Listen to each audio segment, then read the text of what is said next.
आज के इस डीप डाइव में हम एक बहुत ही दिलचस्प इकोनॉमिक सफर पर निकलने वाले हैं।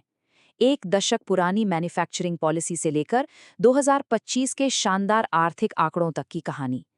नीतियां जमीनी हकीकत में कैसे बदलती हैं, आइए डेटा के जरिए इसे गहराई से समझते हैं। तो सबसे बड़ा सवाल, आखिर वो कौन सा मैजिक फॉर्मूला है जो किसी एक आम अर्थव्यवस्था को दुनिया का अगला टॉप ग्लोबल इन्वेस्टमेंट हब बना देता है? जाहिर है, एक आम देश से टॉप टियर आर्थिक महाशक्ति बनने का ये सफर रातों रात तय नहीं होता। इसके पीछे सालों की नीतियां और जमीनी स्तर के बदलाव शामिल होते हैं। इस पूरी कहानी को समझने के लिए हम इन अहम पड़ावों से गुजरेंगे। पहले मेक इन इंडिया का विजन, फिर 10 साल बाद का रियलिटी चेक, उसके बाद बात करेंगे 2025 के उस खास गोल्डीलॉक्स मोमेंट की, इंडिया के एक्सपोर्ट फुटप्रिंट की, और आखिर में क्या ये वाकई अगला ग्लोबल हब है? चलिए शुरुआत करते हैं मेक इन इंडिया विजन, जहां से इस पूरी कहानी की बुनियाद रखी गई। थोड़ा फ्लैशबैक में चलते हैं। साल 2014 एक बहुत ही महत्वाकांक्षी पहल लॉन्च हुई, मेक इन इंडिया। मकसद बिल्कुल क्लियर था, देश को दुनिया भर के लिए एक फेवरेट मैन्युफैक्चरिंग हब बनाना।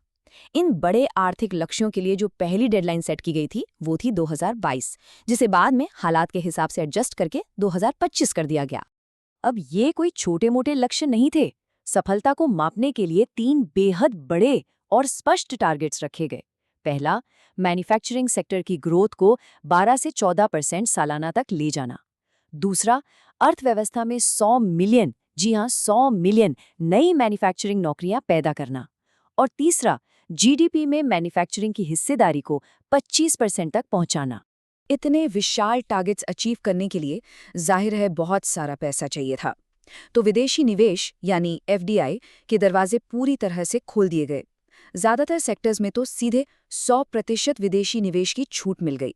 हाँ, कुछ रणनीतिक क्षेत्रों में लिमिट्स तय की गई, जैसे स्पेस में 74%, डिफेंस में 49% और मीडिया में 26%। फोकस बिल्कुल साफ था, ग्लोबल कैपिटल और टेक्नोलॉजी को सीधा देश के अंदर लाना। आगे बढ़ते हैं। 10 साल बाद आज असलियत क्या है? इसे हम एक तरह का मिला जुला स्कोर कार्ड कह सकते हैं। अगर डेटा को बिल्कुल निष्पक्ष होकर देखा जाए तो कुछ कमियां साफ नजर आती हैं। उम्मीद तो ये थी कि 2022 तक जीडीपी में मैन्युफैक्चरिंग का हिस्सा 25% हो जाएगा, लेकिन असल में क्या हुआ? 2023-24 तक ये आंकड़ा बढ़ने की बजाय गिरकर 15.9% पर आ गया। सच कहें तो ये इस पहल की सबसे बड़ी चुनौती रही। पर रुकिए, तस्वीर का दूसरा पहलू बेहद ब्राइट है। मैन्युफैक्चरिंग शेयर भले ही उम्मीद पर खरा ना उतरा हो, लेकिन सिस्टम के अंदर जो रिफॉर्म्स हुए वो गेम चेंजर साबित हुए।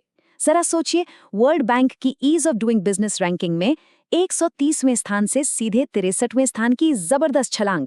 व्यापार करने का माहौल जमीनी स्तर पर वाकई बदल रहा था। और ये बदलाव सिर्फ पेपर्स पर नहीं थे। बड़ी बड़ी कंपनियों के एक्शन इसका सबूत हैं।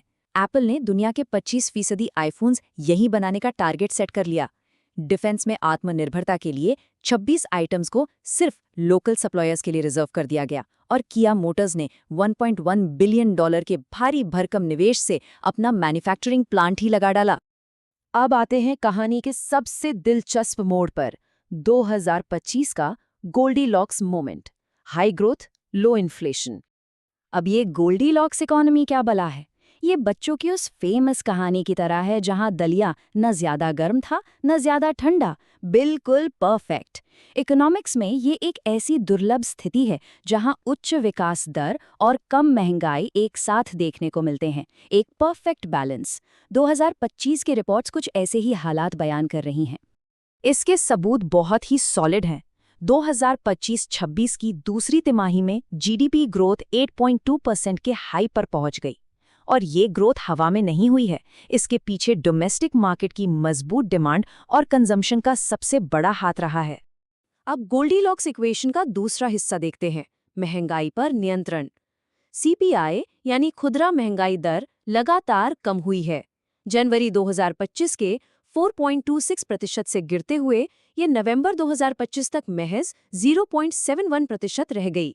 ये पिछले कई सालों का सबसे निचला स्तर है और टारगेट बैंड के बिल्कुल अंदर है।